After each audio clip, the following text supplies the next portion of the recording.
El economista Rodrigo Arín fue reelecto como rector de la Universidad de la República. Bueno, ¿cuáles han sido sus principales mojones en la administración anterior? ¿Cuáles son los desafíos de cara al futuro? Esto se lo vamos a preguntar esta mañana. Le damos la bienvenida, lo recibimos. ¿Cómo le va, Arín? Bienvenido. Buenos días, muchas gracias por la invitación.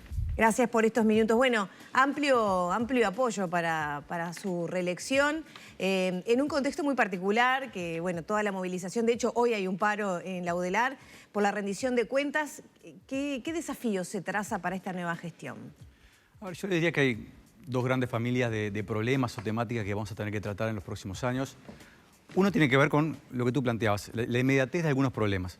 La restricción presupuestal, efectivamente es probable que en los próximos años tengamos que tomar algunas decisiones de desacelerar algunos procesos, no necesariamente parar. La Universidad de la República no va a discontinuar lo que ya venimos haciendo, pero sí es probable que, por ejemplo, en el interior, el año que viene vamos a inaugurar 4 carreras, quizás podríamos inaugurar 7 si hubiésemos tenido los recursos suficientes para avanzar en esta dirección.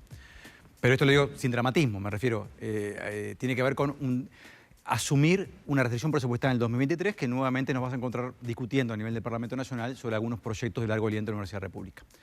Pero también el corto plazo tiene que ver con el COVID, porque este 2022, que ahora estamos todos bastante más acostumbrados a vivir con normalidad, el intercambio social en general, es para la Universidad de la República un año bisagra en términos de lo que fue el 2020-2021 y la vuelta a la presencialidad articulada con plataformas digitales. Obviamente no estamos abandonando esa estrategia. Pero justo con estas cuestiones de corto plazo, yo planteaba el otro día en la Asamblea General del Claustro cuando se votó mi reelección, tenemos la obligación de pensar en el futuro. En el futuro de la Universidad de la República implica pensar en décadas, no en años.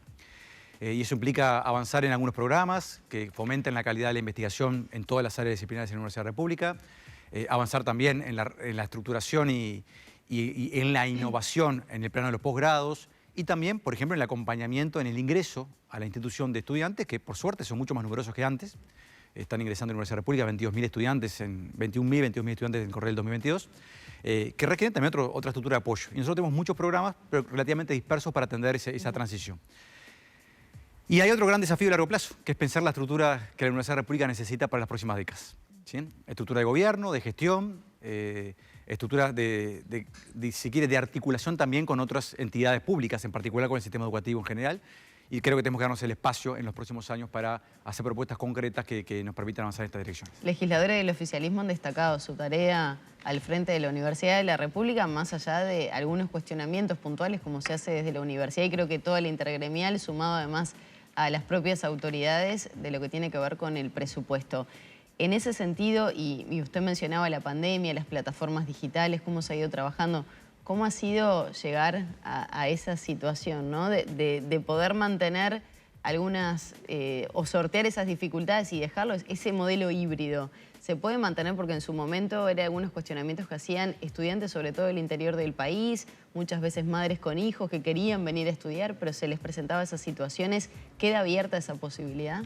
Yo le diría, no respuesta simple por dos razones. En primer lugar, porque inclusive entre los estudiantes es quienes reivindicaban las plataformas digitales como una oportunidad, pero también quienes estaban exigiendo la vuelta a la presencialidad. Teníamos los dos tipos de demandas en algún momento, porque también 2 años de cierto aislamiento e imposibilidad de conocer a sus pares, a los compañeros de clase, es un escenario, yo diría que bastante difícil de transitar para jóvenes que están haciendo sus primeras herramientas en la vida universitaria. Pero además tiene una dimensión disciplinar que no deberíamos olvidar.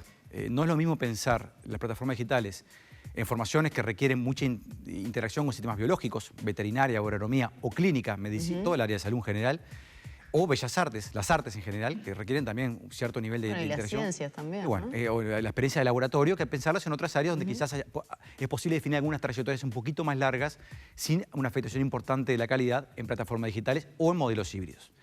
Yo diría, la Universidad de la República está probando. De hecho, muchas facultades tienen la doble opción en este momento. Están teniendo cursos que tienen una versión presencial y otra versión virtual. Lo que nosotros tenemos como barrera, digamos, que tenemos que ser muy conscientes es nosotros no podemos sacrificar calidad. No nos puede pasar que en el futuro quien vaya a ampliar a un egresado de la Universidad de la República haga la pregunta, ¿usted cursó virtual o presencial? En el entendido que hay habilidades y procedimientos cognitivos que son distintos en esos universos. Entonces, nosotros vamos a seguir innovando, no vamos a volver el 13 de marzo, yo lo repito hasta el cansancio, no. La Universidad de la República ya había innovado antes de la pandemia en términos de plataformas digitales. Obviamente hicimos un enorme esfuerzo en situaciones extraordinarias. Atendimos 100.000 estudiantes en el medio del COVID con plataformas digitales. Pero también es cierto que es muy importante evaluar lo logrado y la afectación de estas realidades. Con una salvedad adicional, si uno ve el mundo universitario está discutiendo esto en general, en todas partes a escala global, pero también empieza a haber algunos resultados que son preocupantes.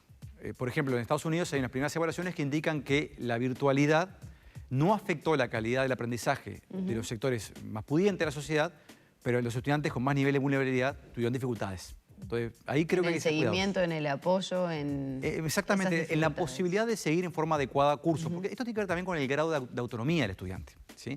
Un estudiante que tiene una formación previa muy sólida y un entorno familiar adecuado, bueno, puede tener los grados de autonomía suficientes para aprovechar toda la oferta que se le brinda en plataformas digitales. Estudiantes que tienen trayectorias más frágiles, es probable que requieren más apoyos en los tránsitos. Y esos apoyos son presenciales. Y en el caso de facultades donde, no sé, la edad de los estudiantes es más elevada, se me ocurre humanidades, ¿no? Hay carreras donde, bueno, muchas personas lo usan como una segunda carrera, ¿no? Allí, por ejemplo, va a quedar la modalidad híbrida, se va a definir, digamos, por naturaleza, digamos, de carrera. Yo diría, eso ya está pasando en muchos aspectos. No va a haber una resolución central de la Universidad República diciendo que tienen que ser carreras híbridas o carreras solamente presenciales. Acá tiene que haber una evaluación a nivel académico de cada una de las carreras, las 130 carreras de grado de la Universidad República y la varias decenas de carreras de posgrado que tenemos en la Universidad República. Entonces, eso requiere una evaluación académica por lo que acabo de decir, porque hay situaciones muy distintas. No es lo mismo la situación de la Facultad de Ciencias Económicas y Administración, donde yo doy clase, por ejemplo, estoy dando un curso híbrido y otro virtual, ¿sí? Que es la situación que pueda tener la Facultad de Ciencias, por ejemplo. Entonces, es en ese mundo de diversidad, que es parte de la riqueza de la institución, bueno, cada uno va a tener que evaluar cuál es la mejor combinación de estas plataformas digitales y la presencialidad que asegure calidad y que asegure también construcción comunitaria. Claro, pero está abierto, que me parece que eso era lo importante. En su momento parecía que se solicitaba y la universidad estaba un poco resistente de ese cambio. Yo le diría, lo que pasó en el 2022, el 2020-2021 fue un momento de mucha decisión. Una decisión de decir, bueno, vamos a la virtualidad. Otras universidades del mundo tomaron la decisión de parar, seamos conscientes. O sea, hubo en algunos escenarios donde se perdió un semestre entero de la vida universitaria. No pasó en Uruguay. El 2022 priorizamos la vuelta de la presencialidad porque entendíamos que el entretejido comunitario de la Universidad República y los estudiantes estaban golpeados por 2 años de ausencia. Ahora, eso no quiere decir tirar por la borda todo el aprendizaje que hemos hecho en términos de virtualidad. En eso estamos transitando y vamos a seguir transitando con esta lógica descentralizada. Finalmente van a ser las comisiones de carrera, las facultades que van a estar resolviendo cuál es el mejor mix para ellas. Arim, en cuanto a ciencia, en base a el conflicto que todavía está presente por los recursos que se le asignan en rendición de cuentas, bueno, ¿cómo se vive desde la universidad ese desafío, ¿no? Donde por un lado está la fortaleza y creo algo muy valioso que es la visualización de la población, ¿no? A un logro concreto de la Universidad de la República que financiamos todos los uruguayos, los que no van a la universidad también, ¿no? Porque lo financiamos con nuestros impuestos. Pero por otro lado, bueno, este recorte que desde las autoridades se indica que en realidad no es tal, porque sí se ha aumentado la financiación para, por ejemplo, el Clemente Estable, a la ANI. En resumidas cuentas, ¿cómo va a seguir la ciencia desde el punto de vista académico? Yo diría, Uruguay ha demostrado tener una comunidad académica competente, pero frágil.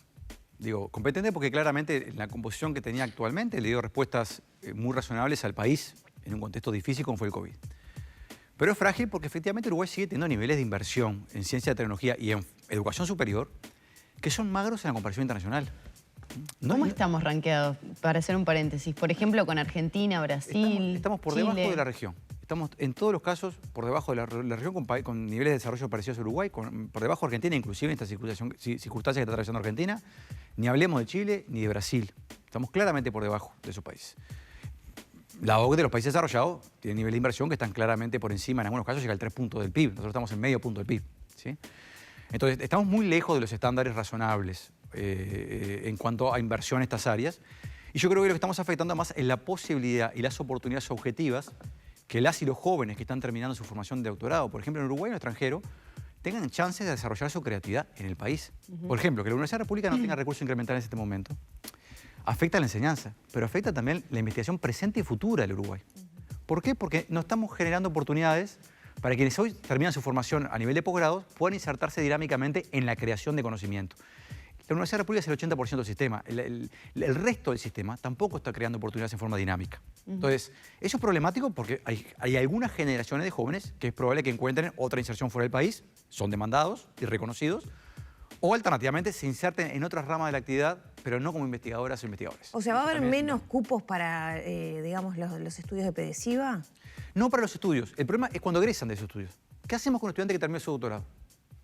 O ¿Qué sea, oportunidades? trabajo de investigación Claro, ¿qué profesional. oportunidad- exactamente. ¿Qué oportunidades objetivas de investigación Financiadas profesional? por el Estado. O por privados. Acá el tema también es que el juego Bueno, privado. se había apostado mucho, por lo menos en el discurso, a empezar a buscar esos mecanismos, ¿no?, de apoyo de privados para poder desarrollar este tipo de investigaciones. ¿Eso ustedes están confiados que pueda pasar? Yo creo que ¿Son no va optimistas? a suceder en ausencia de políticas públicas. No sucedió ya. El sector privado en Uruguay demanda muy pocos investigadores. De hecho, vamos a entendernos, las grandes empresas de Uruguay, que son las empresas públicas, tampoco tienen, por ejemplo, centros de investigación potentes en sus áreas. Entonces, no lo hacen las empresas públicas, tampoco lo hace el sector privado. Salvo, por supuesto, algunos elementos de nicho que todos conocemos. Me pueden llamar el software o algunos elementos puntuales, pero más allá de esos elementos y algunas experiencias muy concretas, en Uruguay, en general, el sector público, fuera de la vida universitaria, y el sector privado invierten poco en generar oportunidades de trabajo como investigadoras o investigadores. ¿Bien? Y eso, por esa razón, el músculo de la Universidad Pública es clave para retener a la gente hoy. Ojalá llegue un momento que tengamos una mayor diversificación de la plataforma de inserción laboral de las y los jóvenes que egresan del mundo universitario. Pero hoy no está sucediendo. Y ahora, rector perdón, desde el gobierno se señala que hay incremento presupuestal, por ejemplo, para Clemente Estable. ¿Ahí no mejora, digamos, las condiciones o es marginal lo que...? Yo diría, es marginal en un sentido profundo del término. O sea, por ejemplo, hay recursos incrementales que, por supuesto, son valiosos para la ANI, pero el punto nuestro es, está bien que existan más fondos concursables, pero tenemos que ofrecer oportunidades de empleo relativamente estables. Claro, si no formamos gente y se terminan yendo a otro lado. Exactamente, o sea, los fondos concursables de la Universidad República también funcionan, bueno, son proyectos de 2 años, podrán contratarse en forma interina y precaria, investigadores grados 1, grados 2, ¿sí? Pero termina el proyecto y se acaba también la inserción laboral. Entonces, el país necesita generar otra plataforma de inserción mucho más dinámica que permita más tránsito entre una institución y otra, sin duda, pero en el camino, sin la Universidad de la República y sus socios naturales, el INIA, Instituto Pasteur, no logran generar, por supuesto, el Clemente Estable a nivel del MEC, no logran generar una estructura de oportunidades razonables, lo que va a pasar es que vamos a perder algunas generaciones de jóvenes que no van a ejercer una inserción razonable en Uruguay. Ahora, como rector de la universidad, atravesando 2 años de pandemia, viendo el aporte que se hizo desde la ciencia a hacer frente a la realidad, ¿no?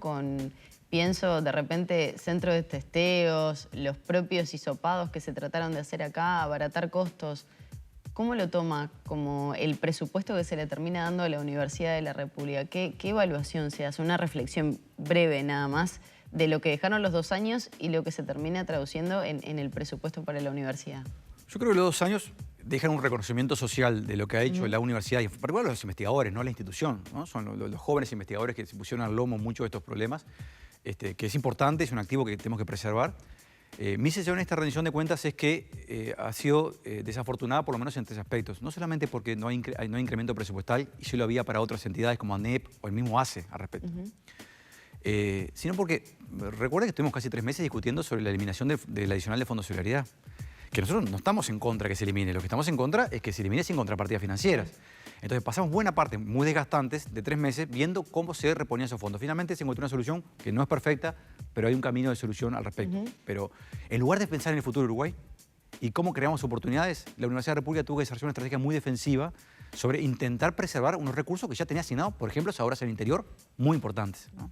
Eso creo que es donde genera un gusto, yo diría, amargo. Pero a nivel parlamentario, claramente hubo un reconocimiento de la Universidad de la República porque hay recursos incrementales que fueron votados en el Parlamento. ¿Sí? 160 millones de pesos. Insuficiente, sí. Pero desde el punto de vista del significado, del reconocimiento explícito de que era necesario apuntalar a la Universidad de la República, son relevantes. 160 millones para, podríamos llamar el paquete de la docencia general, Montevideo Interior, y 120 millones para hospitales clínicas. En ese sentido, ¿estamos conformes? No, podríamos hacer muchas más cosas si tuviéramos algunos recursos incrementales de cara al país. Podríamos tener otras velocidades de cambio, transformación. Pero simultáneamente creo que el diálogo democrático a nivel parlamentario es importante y que hubo un reconocimiento explícito de todas las bancadas de lo hecho por la Universidad de la República. Habló de unas 3-4 carreras que no se iban a poder implementar a partir del próximo año. ¿Cuáles son? En el año que viene vamos a tener buenas noticias. Empecemos por las buenas noticias. Hay 4 carreras nuevas, una licenciatura en computación entre Salto y Paysandú, en el Centro Universitario Regional Litoral Norte, una licenciatura en Economía Agrícola y Gestión de Agronegocios en Tacuarembó, de cara al noreste del país, y 2 tecnólogos, uno de ellos que además en conjunto con la UTO, que nos importa mucho, que es un tecnólogo en producción equina y un tecnólogo en sistemas integrados de producción agropecuaria, que está en el MELO, ¿sí? Podríamos haber tenido una ingeniería civil, la primera ingeniería en el país fuera de Montevideo. En Salto tuvimos que postergarla. Licenciatura en computación en las otras, tanto en el este como en el noreste, podríamos haberla instrumentado ¿Eso también. siempre por falta de recursos? Esto por falta de recursos. Esto porque son carreras que estaban prontas y bueno, tuvimos que tomar decisiones cuáles instrumentábamos con los fondos incrementales que teníamos y tomamos la opción de instrumentar estas 4 que le estoy mencionando al interior, ¿verdad? ¿Y faltaba una? Y bueno, y tenemos también en el este del país la posibilidad de tener algún avance sobre otras carreras vinculadas al área de ciencia económica. En este contexto, hoy se está realizando una medida de paro por los docentes, por los funcionarios y también adhiere en el marco de la intergremial los estudiantes. ¿Qué afectación hay hoy en la universidad? Y le pregunto también qué sentido le ve a esta medida cuando ya está casi cerrado el tema de rendición de cuentas, ¿no? Yo le diría, sobre la pertenencia a un instrumento de protesta, creo que como rector no me corresponde opinar, es parte de la vida democrática y la autonomía que tienen, la independencia. Claro, le pregunto porque, bueno, en definitiva hoy es un día que no hay clase, ¿no? Sí, pero yo creo que en esto hay que tomarlo con mucha mesura porque no hay ningún escenario de atraso del calendario académico de la Universidad República. Pese a las medidas que se han tomado, pese a la repercusión pública que ha tenido, estamos en una situación de que vamos a terminar con absoluta normalidad todas las fechas establecidas, además, todas las carreras de la Universidad República. No hay afectación de ningún tipo en esta, y quiero transmitirlo con mucha tranquilidad eso. Hubo algún cambio de calendario menor, de una semana, de un examen que no se toma un día, se podrá tomar otro día, pero ese es el nivel de afectación y lo que no se hizo se está reponiendo, o sea que no, seamos claros, o sea, medidas de suspensión de actividades producto de paros es parte de la vida democrática. Estaría más preocupado si hubiera un escenario en donde, por ejemplo, se estuviera avanzando sobre el calendario de enero. No hay ningún escenario central eso. Bien, perdón, pero sí. ve que podría tener una injerencia porque ya está como cerrado el tema de que no va a haber más incrementos, ¿no? Yo diría que el problema que la negociación colectiva es otro de las áreas donde nos preocupa mucho, es que hubo un procedimiento que no fue razonable, ¿sí? Se convocara después de... Y fuimos el único ente público que fuimos convocados después de enviar el mensaje por ejecutivo. Y después, además, estuvimos un mes sin que nos convocaran en el medio de la discusión. Por eso estamos discutiendo hoy. Entonces, se está cerrando hoy porque no hubo instancias previas de negociación en los tiempos que tuvo, por ejemplo, ANEP. ¿Qué es lo que reivindicamos? ¿La pérdida salarial era en el entorno del 7%? Sí, y bueno, veamos cuál va a ser el aumento salarial que finalmente le corresponde a la Universidad de la República. Está bueno saber cuánto gana un docente de la Universidad de la República, porque veníamos hablando de oportunidades estables de trabajo y la docencia es una vocación de muchas personas que llegan como a lo más alto de su carrera, ¿no? Y bueno, un docente de grado 1 de ingreso a la carrera, con 30 horas no llega a 20.000 pesos líquidos. O sea, estamos hablando de gente que está profesionales, muchas veces con avance en formación de posgrado, que el resto del Estado paga sueldos mucho más altos. Fíjese la señal que estamos dando. El señal que el Estado está dando, inclusive, es que valora mucho más que esos jóvenes se dediquen a otra área de las políticas públicas y no a la investigación. Y un docente, porque me pasó de dialogar con algunos de ellos en medio de las movilizaciones, un docente grado 5 con dedicación total. Estamos hablando que no puede trabajar en ninguna otra área, no se puede ir al sector privado, tiene que tener dedicación total a la Universidad de la República. ¿Cuánto gana? Está, en términos de líquidos, debe estar entre 120 y 130 mil pesos, pero no puede ser absolutamente más nada, ¿no? Estamos hablando de gente con formación de posgrados, doctorados. Hizo toda la carrera docente, son personas generalmente en edades más avanzadas, ¿sí? Con posgrados, doctorados, o sea, le estamos exigiendo ese tipo de estructura y es una persona que no puede hacer absolutamente más nada. Comparemos el nivel de remuneración de una persona con esa formación en el resto del Estado. Estamos hablando por debajo de la mitad. Y no solo en el resto del Estado, porque una de las consultas que le hacía era comparativamente si se iba al sector privado. Bueno, en el sector privado estamos bastante más lejos, pero inclusive en la región. Las universidades públicas de la región, en Chile, en Brasil, pagan mucho más que en Uruguay, que es un factor de atracción natural para estos docentes, ¿sí? Ahora, esto desmotiva, ¿no? Y bueno, es parte de las señales que yo creo que no son buenas que el Uruguay. Lo cual no quiere decir asegurar un aumento inmediato mañana, pero dar un horizonte de incremento claro y que sea predecible al respecto, ¿no? Arim, ya para cerrar, ¿tiene como objetivo cambiar la ley orgánica de la universidad, que es de 1958? Y usted, bueno, en su discurso de reelección mencionaba la necesidad de ayornar un poco la estructura de la universidad. Y lo sumo a la transformación educativa, si puede ir de la mano con eso también. Yo le diría, como decía al principio, creo que parte de los desafíos es pensar la universidad del futuro. La universidad del futuro es una universidad que requiere otro tipo de estructuras. En algunos casos vamos a tener que cambiar marcos normativos nuestros de la propia universidad y en otros casos es probable que tengamos que identificar algunos artículos de la ley orgánica que nos permitan darle mayor certeza de funcionamiento institucional, inclusive democrático. Fíjese, por ejemplo, los centros unitarios regional interior hoy no votan en la Asamblea General del Claustro que acaba de elegir el rector, ¿sí? Bueno, eso tenemos que resolverlo. Claro. Entonces, de alguna manera, creo que es parte de la agenda más inmediata identificar eso con claridad. Vamos a atravesar algunos años complejos, ¿no? Porque estamos al final de un periodo de gobierno. Esto es un poquito particular, pero este rectorado va a caballo del final de este gobierno, elecciones nacionales y comienzo del siguiente gobierno y se termina el rectorado. Claro. Por lo tanto, hay que ver un poquito también cuáles son los momentos adecuados para hacer un planteo que tenga, que el Parlamento tenga tiempo para poder procesarlo también, ¿no? La última, la transformación educativa que lanzaba Maggie. No, más que nada para ver si va acompasado de la idea que tiene la universidad a nivel de la formación, ¿no? Si se está en diálogo. Yo diría, en primer lugar, y esto lo he repetido varias veces, nosotros, de la misma manera que reivindicamos el respeto a la autonomía universitaria, respetamos la autonomía de la ANEP. Esto efectivamente es una responsabilidad de la ANEP. Por ahora estamos hablando de transformaciones que no hacen los bachilleratos estrictamente. Cuando avance sobre bachilleratos, ahí sí creo que es imprescindible la coordinación con la Universidad de la República. La mitad de nuestras carreras tienen algún bachillerato habilitante, por ejemplo. Entonces, es algo que yo creo que se va a dar naturalmente. Tenemos un espacio institucionalizado, ¿no? La Comisión Mixta ANEP-UDELAR discute temas de coordinación. Hemos invitado además a la UTEC a que se incorpore ese ámbito y bueno, tenemos algunos espacios de intercambio y de coordinación bien relevantes que tienen que ver hasta carrera conjunta que tenemos. Le mencioné en Melo, por ejemplo, un tecnólogo en producción equina, hasta la administración de algunos espacios físicos que compartimos como el campus en Rivera. Bien. Ari, muchas gracias por estos minutos. No, muchas gracias a ustedes por la invitación, como siempre. Suerte para el nuevo ciclo también. Cerramos por aquí el diálogo con el rector de la Universidad de la República, Rodrigo Arim. Ya son las 9 de la mañana, 21 minutos.